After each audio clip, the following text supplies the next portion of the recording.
వందే భగవతీం దేవీం శ్రీరామం చ జగద్గురుం పాదపద్మే తయో శ్రిత్వా ప్రణమామి ముహుర్ముహుః. అస్మద్గురుభ్యో నమః. గాయత్రీ పరివార్ పరిజనులకు, నా ఆత్మబంధువులందరికీ వేదమూర్తి తపోనిష్ట పండిత శ్రీరామ శర్మ ఆచార్య గురుదేవులచే మనకందించబడిన అతి విశేషమైన ప్రజ్ఞాపురాణం అనే గ్రంథాన్ని మనం అధ్యయనం చేస్తూ ఉన్నాం. ఇది 3వ రోజు. ఈరోజు మనం వారిచే మనకి మార్గదర్శనాన్ని తెలుపుతూ చెప్పిన కొన్ని కథల్ని తెలుసుకుందాం. కథ 4. సుఖమహర్షి ఒకనాడు సభ చేసి ఉన్న జనక మహారాజును దర్శించడానికి వచ్చి జనక మహారాజుకు ప్రణామం చేస్తాడు. సర్వం త్యజించిన సన్యాసేమో శుకుడు. ఆయన గృహస్థుడైన మహారాజుకు నమస్కరించడం సభలోని వారందరికీ కూడా ఆశ్చర్యాన్ని కలిగజేస్తుంది. వారి ఆశ్చర్యాన్ని గమనించిన శుకుడు ఇలా అన్నాడు: ఓ విద్వాంసులారా, జనక మహారాజు తన జీవితాన్నే యోగమయం కావించుకున్న ధన్యుడు. అతని ప్రతి పనిని భగవంతునికి ఆదర్శాలకు సమర్పణ గావించిన మహనీయుడు. కాబట్టి యోగులలోకెల్లా సర్వశ్రేష్ఠుడు అని ఆనందంతో జనక మహారాజుని అక్కువ చేర్చుకున్నాడట. కథ 5. సుఖమహర్షి పుట్టగానే ఇల్లు వదిలి వెళ్ళిపోతూ ఉంటాడు. తండ్రి అయిన వ్యాసమహర్షి శుకుని పిలిచి, నాయనా, కనీసం కన్నతల్లి పాలైన త్రాగి వెళ్ళరా అని బ్రతిమలాడుతాడు. కానీ శుకుడు మాత్రం ఆగక వెళుతూనే ఈ సంసార బంధనాల్లో ఇరికించవద్దని, తనకింకా పూర్వజన్మ స్మృతి ఉన్నది కాబట్టి తన లక్ష్యాన్ని సాధించడానికి తపోభూమికి త్వరగా వెళ్ళనీయమని వ్యాసునికి నమస్కరిస్తాడు. కథ 5. అలాగే నానక్ పిల్లవాడిగా ఉన్నప్పుడు తండ్రి కొంత డబ్బు ఇచ్చి ఏదైనా వ్యాపారం చేసి జీవితాన్ని గడపమని చెప్పేసి పంపిస్తాడు. బాలుడైన నానక్ తండ్రి ఇచ్చిన డబ్బుని ఆకలితో ఉన్నవారికి, అంగవిహీనులకు పంచివేసి అసలైన వ్యాపారం ఏమిటో తెలుసుకుందామని అన్వేషిస్తూ మహాత్ముల్ని దర్శిస్తూ విశ్వమంతా తిరగసాగాడు. ఇవి సంచిత సంస్కారాల ఫలంగా ప్రాప్తించిన జీవితాల గురించి తెలిపే కథలు. కానీ ప్రాప్తించిన జీవితాన్నే సాధనామయం కావించుకున్న మరొక కథను చూద్దాం. రైదాస్ అనే వ్యక్తి చెప్పులు కుట్టి జీవయాత్ర సాగించేవాడు.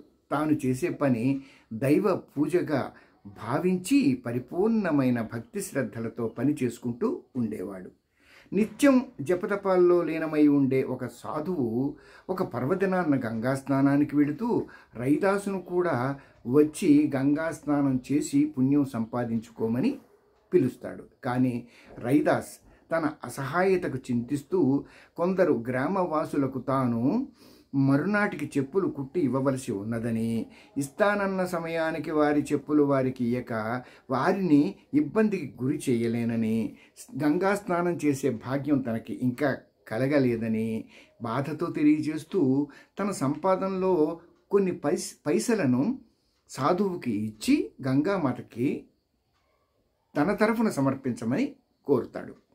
సాధువు స్నానం ధ్యానం అన్నీ పూర్తి చేసుకుని తిరిగి వచ్చే సమయంలో రైదాస్ ఇచ్చిన పైసలు గురించి గుర్తుకు వచ్చి అవి గంగలో వేస్తాడు.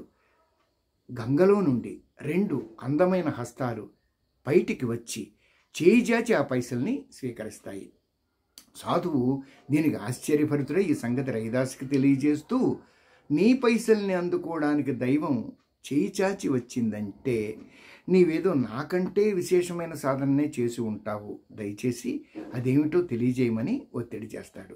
దానికి రైదాసు వినయంతో ఇలా అన్నాడు: ఓ మహాత్మా, ఇది కర్తవ్య ధర్మ నిర్వహణ యొక్క ప్రతిఫలమే కానీ వేరే ఏదీ కాదు.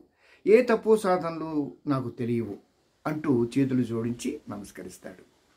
జీవితంలో తనకు ప్రాప్తించిన విధులను సక్రమంగా నిర్వర్తించడం అనేది అతి మహత్వపూర్ణ సాధన అని పై కథ మనకి తెలియజేస్తున్నది కదా. సురదుర్లభమైన మానవ జన్మయందు ప్రవేశించి కూడా సాధారణ జీవితం గడిపేస్తూ కాలాన్ని దుర్వినియోగం చేసే హీనంగా బ్రతికే వ్యక్తులకు, అంతకంటే హేయమైన జీవితాన్ని గడిపే వారికి ఏదైనా ఆధ్యాత్మిక మార్గదర్శనం చూపాలనే ఆరాటపడే నారద మహర్షిలాగానే మనువును శతరూపుడు కూడా పరస్పర చర్చలో ఒకసారి ఇలాంటి ప్రశ్ననే వేయడం జరిగింది. ప్రశ్న: ఓ భగవానుడా, మానవుడు ఇతర యోనుల్లో ఎందుకు పరిభ్రమించవలసి వస్తుంది? ఎన్నోసార్లు మానవ జన్మను పొంది కూడా ముక్తికి బదులు పదభ్రష్టుడు కావడానికి కారణం ఏమిటి అని ప్రశ్నిస్తాడు. దానికి మనువు ఈ విధంగా చెప్తాడు: శరీరజైః కర్మదోషైర్యాతి స్థావరతాం నరః వాచికైః పక్షి మృగతాం మానవైరప్యజాతితాం ఇహ దుశ్చరితైః కేచిత్ పూర్వకృతైస్తథా ప్రాప్నువంతి దురాత్మానో నరారూపం విపర్యయం.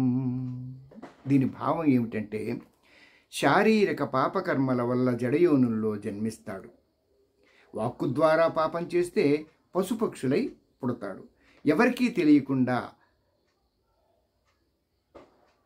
గత జన్మలో చేసిన పాపాలనైతేనేమి, ఈ జన్మలో చేసిన పాపాల వల్లనైతేనేమి, చేసిన పాపకర్మల ఫలితంగానే మానవుడు తన సహజ స్వభావాన్ని మరిచి పదభ్రష్టుడై నరపశువుగా మాయలో పడి కొట్టుకుంటూ జీవించడం జరుగుతుంది అని మనువు తెలియజేస్తాడు. సాధారణమైన వ్యక్తి సంసారం అనే మాయలో చిక్కుకొని ఎలాంటి జీవితం జీవిస్తూ ఉంటాడో ఈ కథ ద్వారా మనం చూద్దాం. ఒకసారి కథ 8. ఒకసారి ఒక సేటు గృహం అగ్నిలో ఆహుతి కాసాగింది.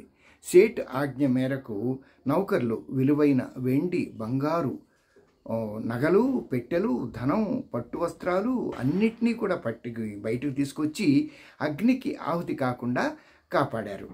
తర్వాత మంటలు తీవ్రంగా ఇల్లంతా చుట్టుముట్టి ఇల్లు పూర్తిగా దగ్ధమైపోయింది. ఇంతలో సేటుకు గుర్తొచ్చింది, తన ఏకైక సంతానం, తన వారసుడు మాత్రం దగ్ధమైన ఇంటిలో వదిలివేయబడ్డాడు. సేటు గుండెలు బాదుకొని రోధించసాగాడు. ఇప్పుడు కోల్పోయిన తర్వాత ఎంత గుండెలు బాదుకుంటే పోయిన పిల్లవాడు తిరిగి వస్తాడా? ఇలాగే మానవుడు ప్రాపంచిక సుఖాలు, సంపదలు, పదవులు శాశ్వతం అని నమ్మి వాటి వ్యామోహంలో పడి అసలైన ఆత్మని మరిచిపోతూ ఉంటాడు. లోకసేవకుల ప్రముఖ కర్తవ్యం ఏమిటి అంటే, సామాన్య జనులకు అధ్యాత్మ విద్య యొక్క ఆవశ్యకతను తెలియజేస్తూ ఆత్మతత్వం యొక్క ప్రాముఖ్యతను అవగతం చేసుకునేలా చేయాలి. ఏ స్థాయికి చెందిన వ్యక్తులకు ఆయా విధంగా ఆయా కాలమాన స్థితికి అనుగుణంగా ప్రేరణ, శిక్షణ, ప్రోత్సాహాన్ని ఇవ్వాలి. అందరికీ ఒకే నీతి వర్తించదు. మానసిక కక్షలో మార్పు తీసుకొస్తే చాలు. సామాన్య వ్యక్తులు కూడా ఉన్నత స్థితికి చేరగలరు. జనమానస స్థాయిని బట్టి శిక్షణ, ప్రేరణ ఇవ్వవలసి ఉన్నది అనేది మనం ఈ కథల ద్వారా తెలుసుకుందాం. స్వస్తి ప్రజాభ్యా పరిపాలయంతాం న్యాయేన మార్గేణ మహిం మహిష గోబ్రాహ్మణేభ్య శుభమస్తు నిత్యం. లోకా సమస్తా సుఖినో భవంతు. లోకా సమస్తా సుఖినో భవంతు. లోకా సమస్తా సుఖినో భవంతు. సర్వే జనా సుఖినో భవంతు. సర్వే సన్మంగళాని సంతు. సర్వారిష్ట సుశాంతిర్భవతు. హరి ఓం. శ్రీ గురుభ్యో నమః. హరి ఓం.